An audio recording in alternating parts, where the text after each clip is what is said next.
بسم اللہ الرحمن الرحیم۔ بسم اللہ الرحمن الرحیم۔ عزیز طلباء کرام، السلام علیکم ورحمۃ اللہ وبرکاتہ۔ آسان علم میراث کے سلسلے کا 8واں سبق پیش خدمت ہے، جس کا عنوان ہے تقسیم میراث کا مختصر حساب۔ دوستو، یہ بات ہم پہلے پڑھ چکے ہیں کہ علم میراث کے اندر 3 چیزوں پر بحث کی جاتی ہے۔ نمبر 1، وارث اور غیر وارث کو پہچاننا۔ نمبر 2، جو وارث ہے اس کے حصے کو پہچاننا۔ نمبر 3، وہ حساب کتاب سیکھنا جس کے ذریعے سے ہر وارث کا حصہ پہچانا جا سکے۔ تو ہم نے ورثاء کی اقسام پڑھ لیں، اب ہم ورثاء کے حصے اور ان کے لیے حساب کتاب کو سیکھیں گے۔ تو تمہید کے طور پر ہم عدد کی بحث کو ذکر کرتے ہیں۔ عدد کی جمع اعداد آتی ہے، یہ تعدد سے ہے جس کا معنی ہے شمار کرنا۔ تو وہ الفاظ اور اسماء جن کے ذریعے سے چیزوں کو شمار کیا جائے ان کو اعداد کہتے ہیں، جیسے 2 سیب، 12 کیلے، 3 روٹیاں۔ تو یہ چیزیں جن الفاظ سے ہم شمار کر رہے ہیں ان کو اعداد کہتے ہیں، اور یہ ایسے الفاظ ہر زبان کے اندر پائے جاتے ہیں۔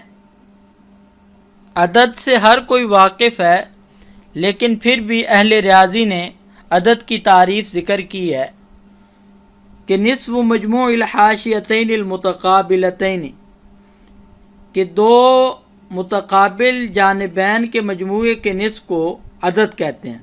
جیسے ہم دیکھتے ہیں کہ 8، تو 8 کے اوپر کی جو جانب ہے اس میں 9 ہے، اور 8 کے نیچے کی جانب میں 7 ہے۔ تو اگر 9 اور 7 ان دونوں کو ہم جمع کر دیں تو وہ 16 بنتا ہے، اور 16 کا اگر ہم نصف کریں تو وہ 8 بنتا ہے۔ اسی طرح ہم ایک اور مثال دیکھتے ہیں کہ جیسے 4 ہے، تو 4 کے اوپر 5 بنتا ہے اور 4 کے نیچے 3 بنتا ہے، اور اگر ان دونوں کو ہم جمع کر دیں تو وہ 8 بن جاتا ہے، اور 8 کا جو نصف بنتا ہے وہ 4 بنتا ہے۔ تو عدد کی اس تعریف کے روح سے ایک عدد شمار نہیں ہوگا، کیونکہ ایک کے اندر کوئی تعدد بھی نہیں ہوتا، اور دوسرے نمبر پہ صرف ایک ہی جانب ہوتی ہے، کیونکہ نیچے والی جانب میں کوئی بھی عدد نہیں پایا جاتا، کیونکہ ایک اس کے اوپر 2 تو ہوتا ہے لیکن ایک کے نیچے کچھ بھی نہیں ہوتا۔ تو اس بنا پر ایک وہ عدد شمار نہیں کیا جائے گا، بلکہ اس تعریف کے روح سے عدد کی ابتدا 2 سے ہوگی۔ تو دوستو، اب ہم عدد کی اقسام کی طرف چلتے ہیں۔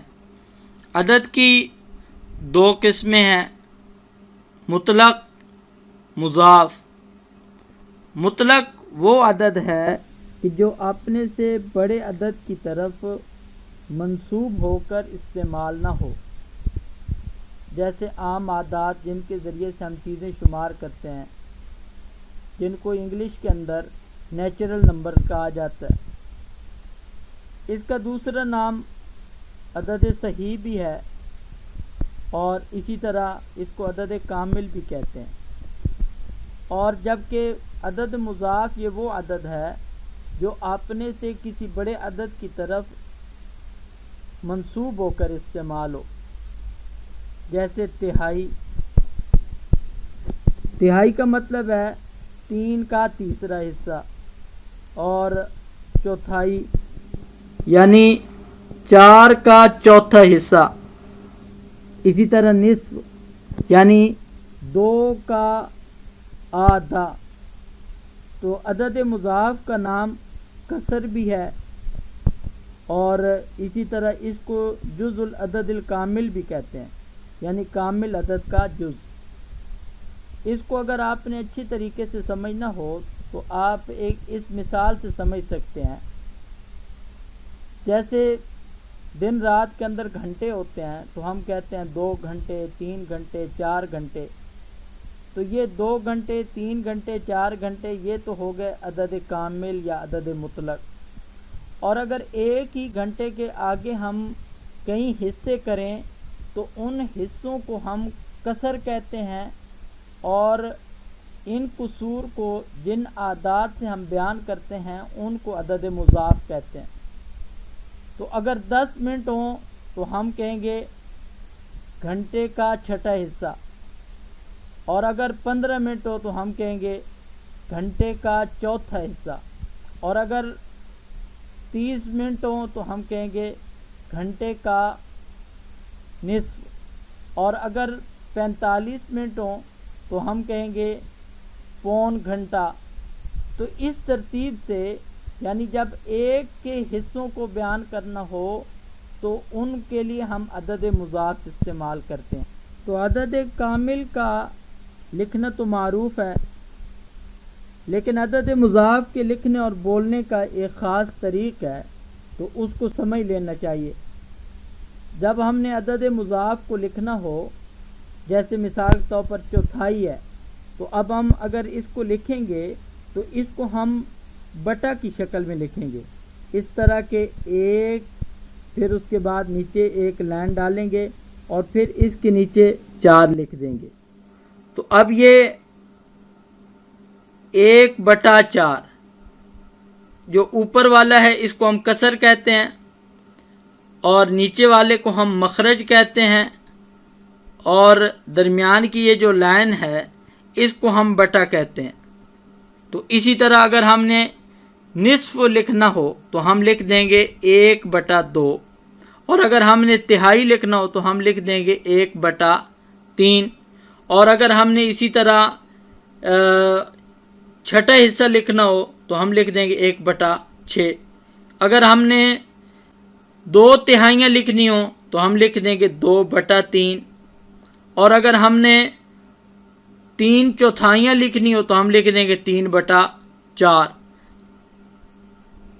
تو یہ طریقہ تو بٹا کے اندر عدد مضاف کو لکھنے کا طرح. آج کل ہر جگہ کیلکولیٹر استعمال ہو رہا ہے، اور کیلکولیٹر کے اندر جدید اعشاری نظام استعمال ہوتا ہے. تو اس کے اندر اگر ہم نے کسر کو یا عدد مضاف کو لکھنا ہو تو اس کا بھی ایک اپنا طریقہ ہے. مثال کے طور پر اگر ہم اعشاری نظام کے اندر یا کیلکولیٹر کے اندر ہم نصف لکھنا چاہتے ہیں 1/2 کو، تو کیلکولیٹر کے اندر ہم اس کو لکھیں گے 0.5، اور اگر ہم نے چوتھائی لکھنا ہو یعنی 1/4 تو کیلکولیٹر کے اندر ہم اس کو لکھیں گے 0.25، اور اگر ہم نے اسی طرح کیلکولیٹر کے اندر تہائی لکھنی ہو یعنی 1/3 تو اس کے لیے اس کے اندر ہم لکھیں گے 0.34. تو یہ آج کل کیونکہ کیلکولیٹر کا استعمال بہت زیادہ ہو رہا ہے تو اس کے اندر قصور کو لکھنے کا یہ طریقہ ہے. دوستو اب آپ یہ بات سمجھیں کہ قرآن پاک میں وراثت کے احکام کے ضمن میں استعمال ہونے والے حصص وہ 6 ہیں. نصف جس کو 1/2 ہم کہیں گے تو اس کا مخرج وہ 2 ہوگا جس کو عربی میں ہم اثنین کہتے ہیں.